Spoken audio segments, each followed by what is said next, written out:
Assalamualaikum warahmatullahi wabarakatuh. Kami dari kelompok 8 kelas EP 22C. Di sini kami akan menjelaskan tentang proses pemasaran dan perilaku konsumen. Sebelum lanjut ke materi, alangkah baiknya kami memperkenalkan diri terlebih dahulu. Perkenalkan, nama saya Putri Rosarifa dengan NIM 1057111066622. Di sini saya sebagai moderator dan pemateri. Perkenalkan, nama saya Sarul Hidayat, NIM 1057111106222. Di sini saya sebagai pemateri. Konsep pemasaran. Pemasaran adalah proses perencanaan dan pelaksanaan koreksi, penetapan harga, promosi, serta distribusi gagasan, barang dan jasa untuk menciptakan pertukaran yang memuaskan bagi pembeli maupun organisasi. Konsumen membeli produk yang menawarkan nilai terbaik perbandingan manfaat produk dengan biaya, nilai sama dengan manfaat atau biaya. Faktor eksternal yang dapat mempengaruhi pemasaran produk. Manfaat menyangkut fungsi produk dan kepuasan emosional yang dihubungkan dengannya. Pembeli yang puas akan memahami bahwa manfaat berasal dari pembeli melebihi biayanya. Setiap program pemasaran harus mempertimbangkan 5 faktor luar yang terdiri dari lingkungan eksternal, perusahaan, dan mempengaruhi produk pemasarannya dengan mengakui adanya peluang dan ancaman. 1. Lingkungan politik dan hukum. 2. Lingkungan sosial dan budaya. 3. Lingkungan teknologi. 4. Lingkungan ekonomi. 5. Lingkungan persaingan. Tujuan rencana pemasaran dan mengidentifikasi 4 komponen bauran pemasaran. Manajer pemasaran merencanakan dan mengimplementasikan semua kegiatan pemasaran yang mengalihkan produk kepada pelanggan. Kegiatan-kegiatan ini terfokus pada rencana pemasaran, strategi terinci untuk memfokuskan upaya memenuhi kebutuhan dan keinginan pelanggan. Manajer pemasaran tergantung pada 4 komponen dasar dalam pemasaran atau bauran pemasaran, yaitu produk, penetapan harga, distribusi, dan promosi. Segmentasi pasar dan cara memperlihatkan penggunaan segmentasi tersebut ke dalam target pemasaran. Pemasar harus berpikir tentang pasar sasaran, yaitu sekelompok orang yang memiliki keinginan dan kebutuhan yang sama yang dapat diharapkan menunjukkan minat terhadap produk yang sama. Setelah menentukan pasar sasaran, pemasar dituntut untuk menentukan segmentasi pasar, yaitu membagi pasar ke dalam jenis pelanggan atau segmen. Jelaskan tujuan dan nilai riset pasar. Efektivitas dalam memilih baur pemasaran dan strategi segmentasi didasarkan pada informasi yang tepat, waktu rentang tren di lingkungan pasar. Riset pemasaran adalah studi mengenai kebutuhan dan keinginan konsumen, serta cara terbaik untuk memenuhi kebutuhan tersebut. Riset pasar pada umumnya digunakan untuk mengembangkan produk baru atau produk yang digantikan. Keberhasilannya seringkali bergantung pada 4 metode dasar riset pasar, yaitu observasi, survei, focus group, dan percobaan. Ada 5 tahap dasar pelaksanaan riset pasar. Yang pertama, mempelajari situasi terakhir. Yang kedua, memilih metode riset pasar. Yang ketiga, mengumpulkan data. Yang keempat, menganalisis data. Dan yang kelima, mempersiapkan laporan. 4 metode dasar riset pasar. Yang pertama, observasi. Memperhatikan dan mencatat preferensi dan perilaku konsumen.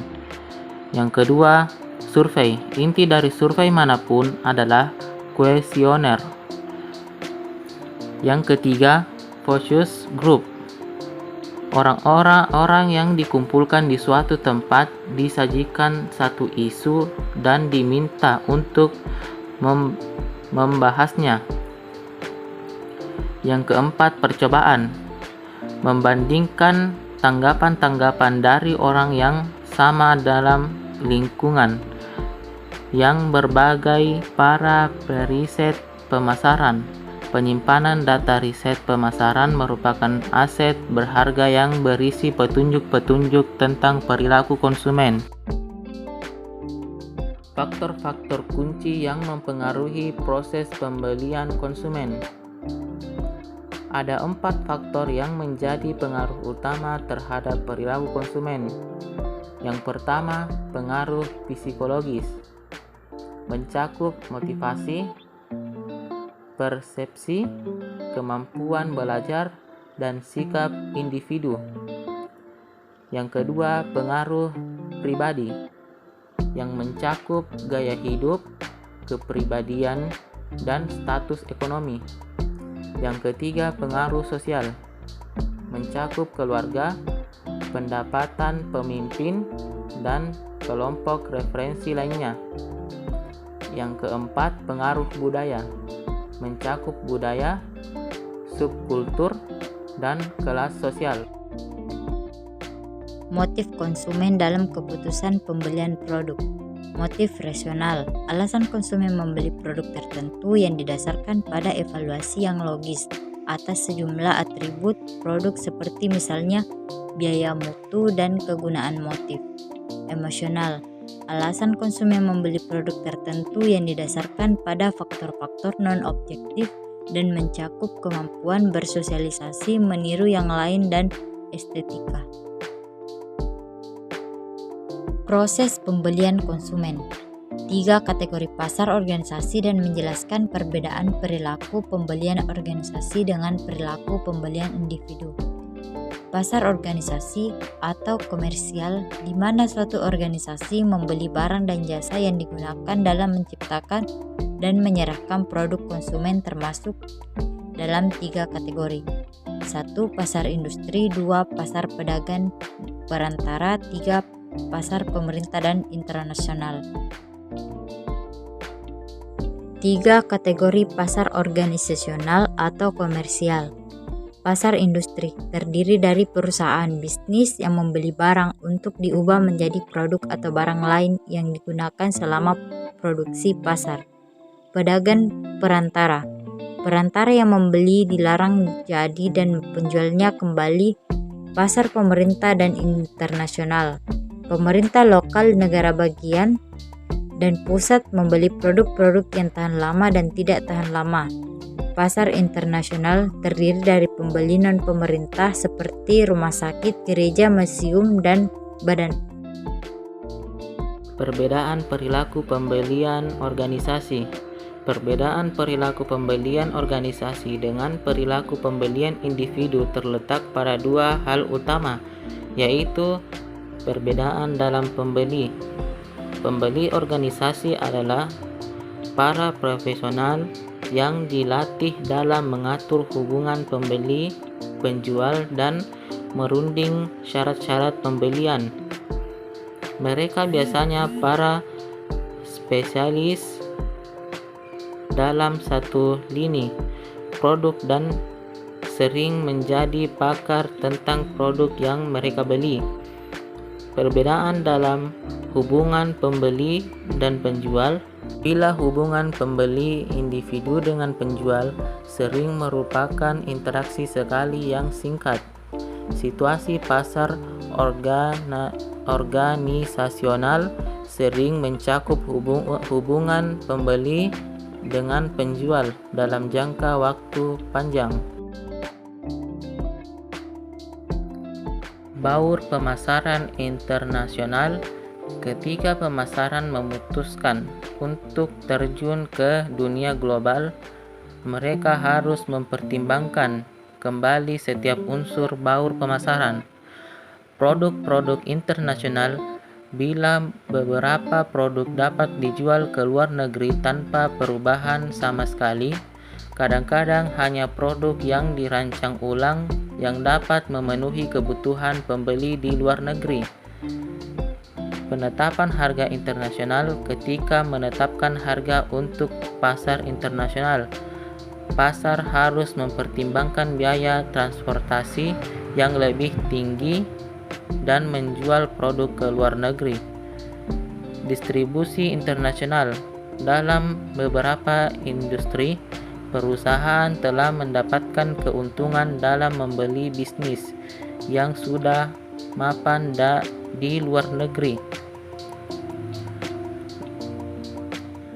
Promosi internasional. Kadang-kadang kampanye iklan yang baik dapat dialihkan ke negara lain secara utuh, akan tetapi sering terjadi teknik promosi standar satu negara tidak berhasil di negara-negara lain.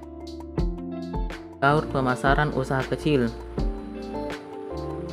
Di balik keberhasilan berbagai perusahaan kecil, terletak suatu pemahaman dari masing-masing unsur dalam baur pemasaran.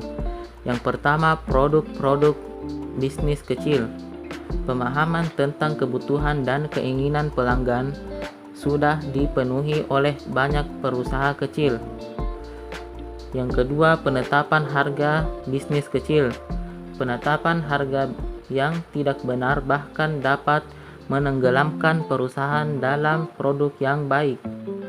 Kesalahan penetapan harga bisnis kecil biasanya diakibatkan kegagalan dalam memproyeksi biaya operasional secara cermat.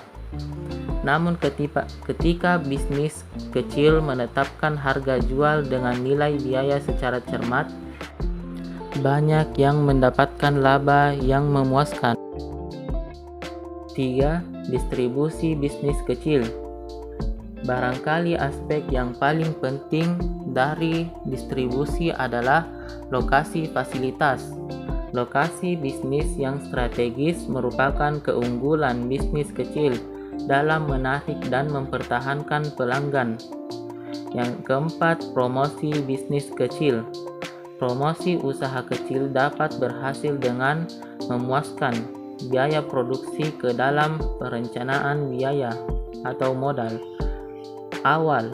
Namun ada pula usaha kecil yang mengambil keuntungan dari metode promosi berbiaya rendah dengan memanfaatkan promosi dari mulut ke mulut.